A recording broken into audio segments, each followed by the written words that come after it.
una noticia que ha llamado bastante la atención. Adolescentes que están imitando distintos tipos de películas o series de televisión. Es el caso, por ejemplo, de Hernancito a lo Rápido y Furioso. Hernancito Calderón, Alejandra, ¿de qué se trata? El fin de semana, primero hay que decir que su papá, Hernán Calderón, le compró un Camaro rojo. ¿Qué pasa? Se lo regaló a Hernancito Calderón. Antes de cumplir 18 años. Antes de cumplir 18 años, algo que a mí me llamó poderosamente la atención. Y generalmente él lo empieza a poner en Instagram y Facebook. Pero ya el fin de semana puso esta fotografía con esos billetes encima y que dice la siguiente frase: ganancias del día, dando a entender que se trataría, después además por otras cosas que puso, que se trataría de una carrera. Como que le saca plata al auto. Esa plata justamente en una carrera clandestina. Claro. ¿Dónde va a No se puede. Eso es para agrandarse y para hacerse el choro, yo creo. No sé, yo creo que como está de moda ojalá que estamos hablando de eso, pero ya sabemos que las carreras clandestinas existen en nuestro país. Sí. Y como está de moda la película Rápido y Furioso, como que ahí hay carreras clandestinas que tienen otro sentido, pero en el fondo como que a mí lo que me llamó profundamente la atención es que me parece que podría uno empezar a investigar en Hernancito Calderón, porque además, si es que fuera verdad, si es que él está participando en carreras clandestinas y lo empieza a publicar, me parece de una ¿Qué edad tiene Hernancito, perdón? Debe tener 16 años, 17 esto es una años. alerta gigante para los papás. El auto que le regalaron, que es un Camaro rojo, dice que pasa de 0 a 100 kilómetros por hora en 5.9 no sé, una bestia segundos. No sé, un vaca. Y en menos tiempo, dependiendo de la versión y metiéndole chala, puede volar, según el diario La Cuarta, informó hoy día, a 260 kilómetros por hora. Es un auto muy rápido, tremendamente peligroso. Ahora, si tiene 17 años, puede manejar con un permiso de los padres. Sí, pero puedo decir algo. Ahí hay una cosa también de límite. Hay que recordar que siempre hablamos que los adolescentes, hasta los 23 años se les desarrolla el lóbulo frontal, que tiene que ver con el control de impulso. Sí. Por lo tanto, deberían manejar después de los 23 años. Ahora, normalmente cuando tú tienes un hijo, tú no le puedes regalar a un cabro chico de 17, 18, 19 años un auto con tanto motor, porque obviamente no tiene la responsabilidad, la madurez ni la experiencia para tener un auto de ese tipo. Sí, claro. Por lo tanto, tú estás avalando algo que va en peligro. Claro, o sea, finalmente me van a perdonar, pero yo siento que aquí Hernancito no tiene mayor culpa, sino que la culpa lo tiene el padre, que a los 17 años le regala este tipo de auto. Aquí el que da la flecha. El que tenemos, para terminar la historia, después de poner eso de ganancias del día, un tipo lo invitó a Viña a también hacer lo mismo, y el papá, cuando lo llamaron, dijo: no he visto su Facebook, no sé tampoco cuál es, pero sé que no ha salido. Hernancito sube diferentes cuestiones, pero no es él quien maneja. Ahí estamos viendo el automóvil. Da lo mismo que quien maneje el automóvil. Si el auto va a exceso de velocidad, de verdad está infringiendo la ley. Esto fue comentado como noticia cuando se le regaló, porque el mismo Hernancito lo subió a las redes sociales mostrando el regalo de su papá. Karin, tú tienes hijos más o menos de 18, 19 años. Tengo 3 hijas, 22, 19 y 13. ¿Y cómo se enfrenta el proceso de la adolescencia cuando se pueden estar imitando conductas de repente distintas? No es fácil. Todos los hijos son diferentes, tienen conductas diferentes, la mamá es la misma, da el mismo mensaje, pero ellos lo decodifican de acuerdo a su madurez, a su inquietud, a su gusto. Tal cual. Pero la verdad es que no es fácil, tampoco es tan complicado, pero como decías tú, siempre hay que estar presente. Pero o sea, ¿cómo desde hacerlo? chiquitita yo siempre he estado... Pero ya a esta edad... Es que a mí eso es lo que me pregunto, o sea, ¿cómo hacerlo? Porque Rápido y Furioso, a mí me gusta la película, me encanta, pero ¿cómo saber que tu hijo de 17 años no lo va a interpretar como...? Soy súper estricta, o sea, cada una tiene edades diferentes, por lo tanto, si vamos a ir a ver Rápido y Furioso, por ejemplo, yo no llevo a la chica. Perfecto. Cuando fuimos a ver Las Sombras de Grey, fui con las mayores, no llevo a la de 13. Claro. Cuando voy a ver otra, les acomodo, lo mismo con el permiso de manejar. Tengo una hija que tiene carnet de manejar y luego que cumplió los 18, luego que hizo el curso, luego que practicó, que jugó con mi auto, conmigo al lado. ¿Te demostró que estaba apta para? Claro, recién tiene un auto. Tengo otra 19 que recién está tomando como los cursos. Y las niñitas, en el caso mío, que son todas mujeres, yo soy como la casa Bernarda Alba. No tengo nada de Bernarda en todo caso. Ellas imitan las cosas de las películas más como femeninas, no por eso menos peligrosas. Ojo, claro, no son agresivas, no andan acerruchando los autos ni buscando pistolas, pero todo lo que son los excesos, o el sexo, o el glamour...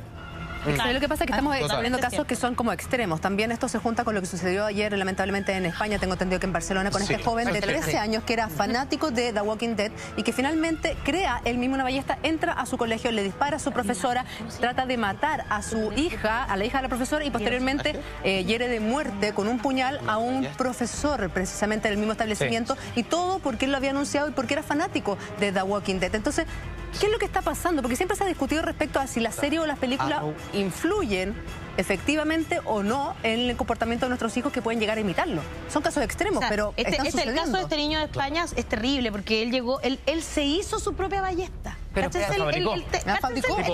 sea, tiene que haber buscado por internet para hacerse su propia ballesta, inspirado en The Walking Dead y en una serie que se llama Arrow, que él también era muy fanático de esas dos series, y llegó con un cuchillo también, porque resulta que él llega al colegio y le tira esta flecha a su profesora, después a la hija de la profesora que estaba en el mismo colegio, y cuando un profesor que estaba haciendo un reemplazo se da cuenta, sale, él llega y con el cuchillo se lo mete en el corazón y lo mata. Sí, pues, pero ahí hay como una patología, ahí yo le voy a decir algo. Mira, creo que era esquizofrénico, pero más allá, este tema que estamos hablando es súper importante. Si nosotros nos preocupamos de nuestros hijos, yo también tengo hijos adolescentes, dos de 17 y uno de 20. Si nosotros nos preocupamos de nuestros hijos y estamos atentos, como tú decías, todos salen del mismo vientre, pero son distintos por el temperamento, personalidad, etc. Uno sabe perfectamente si tu hijo no tiene control de impulso, si tu hijo es más responsable, menos responsable, y uno en el fondo va estirando un poco el elástico, va cediendo. Yo creo que hay niños que están buscando y mujeres que están buscando la identidad a través de ciertos personajes. Esta película es netamente peligrosa para aquellos niños que no tienen mucho control de impulso, que no tienen una identidad, que son un poco inseguros, y que finalmente para aquellas personas que tienen recursos económicos, tú no le puedes, y vuelvo a insistir, y yo lo hago con mis hijos, no le puedes comprar un auto a un hijo de 17, 18, 19 años con mucho motor. Sí, porque obviamente no tiene la madurez, ni tiene la experiencia, ni los años para manejar un auto con tanto motor. Pero Alexandra, a los 18 años, cuando tú le regalas un auto de esas características a ese niño, ya es tarde para poder ponerle lo que yo llamo en mi casa freno de mano. O a un niño de 13 años que no le pusiste nunca un filtro, nunca un freno, después resulta que en España termina fabricando una ballesta. Pero ese niño, ¿en qué momento tenemos que empezar a poner ese los niño, filtros? Eduardo, por ejemplo, puntual, que tiene una conducta completamente bizarra, que al parecer, no sé si estoy equivocada, me pueden colaborar, que creo que era esquizofrénico, pero no sé, pero los compañeros dijeron que él había dicho que esto lo iba a hacer y llevaba días. Tú te das cuenta cuando tú estás, porque yo sé que hay un montón de madres que tienen que trabajar, hoy día lo que hablábamos hace tiempo, tienen que trabajar y todo, pero uno es la calidad más que la cantidad. Uno se da cuenta si tu hijo tiene problemas, si es un niño introvertido, si anda con cosas raras. O sea, nosotros tenemos que tener la responsabilidad con nuestros hijos, aún cuando tienen 20, 21 años, con el tema del alcohol, con el tema de las drogas, con el tema del sexo. Lo que se dice acá es que habría tenido un brote psicótico. Claro, pero para tener un brote psicótico tiene que haber sido esquizofrénico. Una patología a la base. O sea, ese niño no viene con una conducta así. Tú vas escuchando, ese niño tiene que haber tenido algún trastorno psicológico, y si tuvo un brote psicótico, lo más probable es que haya sido esquizofrénico. Llevaba años diciendo que iba a hacer esto. Llevaba años diciéndolo, incluso en su perfil de Facebook. Todo era con muerte, así una calavera con fuego. Bueno, tú también te das cuenta que nadie se preocupaba por él, porque decían los amigos que sabían que lo decía. Claro. Lo tiene que haber dicho también en la casa. Uno se da cuenta que alguien tiene que haber dicho, a ver, pero qué raro, ¿cómo pero perdona, parte de la base, Karin, que tu hijo está haciendo una ballesta. No está haciendo un barquito de papel. Sí, no un trabajo manual. Es un arma. Claro. Ahora, ¿se le puede echar la culpa a la serie de televisión, a las películas? ¿Hasta qué punto tienen un grado de responsabilidad?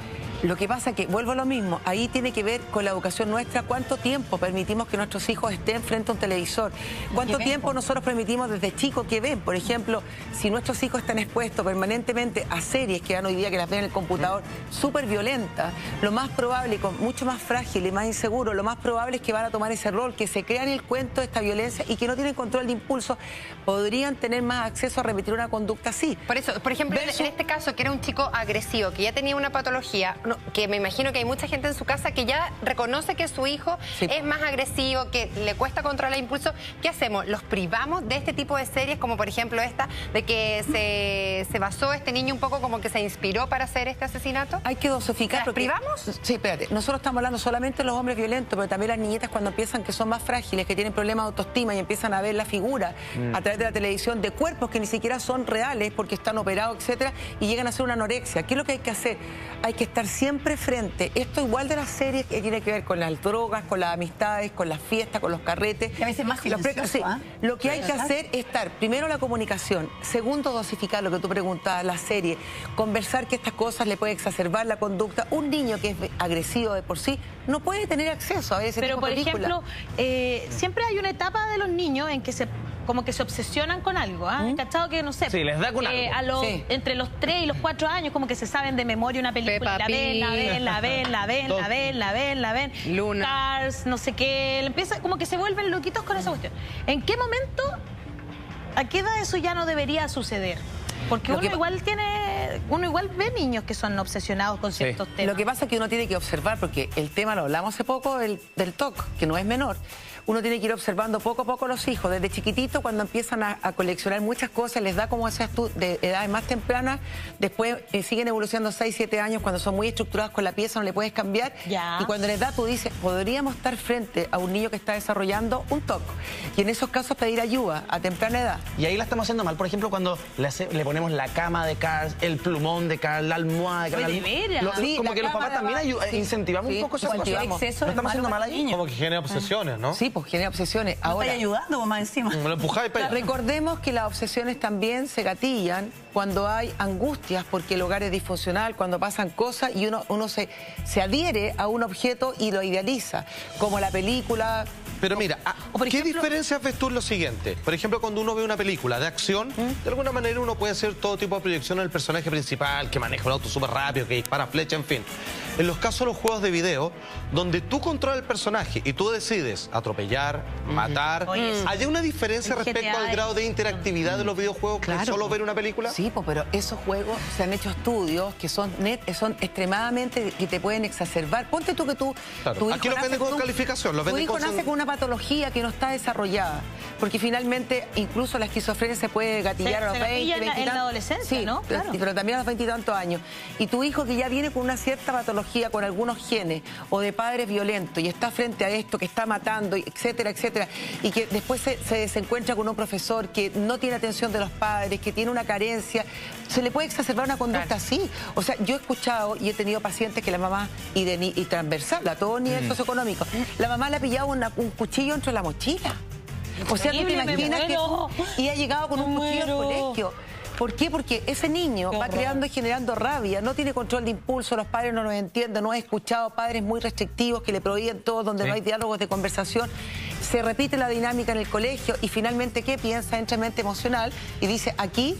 Oye, también de repente, porque ahora estamos hablando de películas, también los cabros podrían poner, no sé, yo encuentro esto de Rápido y Furioso terrible porque finalmente es una cultura, que se instala, es una cultura del gallo que hace carreras clandestinas, ¿no es cierto? Que encuentra que las armas son clamorosas, los fajos de billetes, que no son normales, un fajo de billetes como que viene o del narco o de una cuestión ilegal. Y lo vimos que lamentablemente está en nuestro país.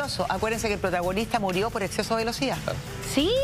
Tiene a poner el nombre de una calle acá. Pero Alexandra, ¿qué pasó cuando Paul Walker murió? En Chile hubo una verdadera procesión de mucha gente que se dedica precisamente a estas carreras clandestinas. Pero usted tiene